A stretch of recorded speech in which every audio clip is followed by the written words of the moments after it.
毛毛虫、鲜奶油泡芙、黄油可颂、罗马奶油面包、咸奶油爆浆多拿滋、丹麦芝士一口酥。先尝尝这个丹麦芝士一口酥啊，这种啊，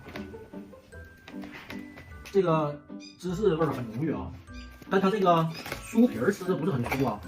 爆浆多拿滋，这个是新出的啊，写的是2%动物奶油啊，这个是像甜甜圈似的那种油炸的面包啊。第一口没爆浆啊，哎呦，奶油都在这头呢。还是熟悉的鲜奶油啊，奶香浓郁。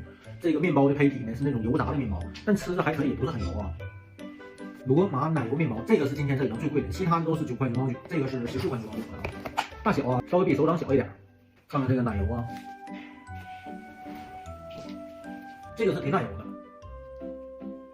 奶油还是很多啊。这个奶油吃的能更泡发一些啊。9块9毛9的毛毛虫啊，我的最爱。鲜奶油泡芙，外壳还带点碎碎的，咸奶油吃超级香。如果咸奶油泡芙吃不了，可以冻在冰箱冷冻里头，再拿出来吃的时候就像冰激凌一样，口感也非常棒。黄油迷你可颂9块96了，给这冰激凌夹着。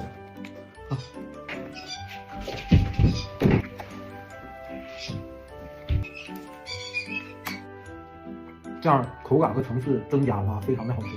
沃尔玛的这个咸奶油和甜奶油啊，都非常的不错，大家顺路的话可以买点尝试一下。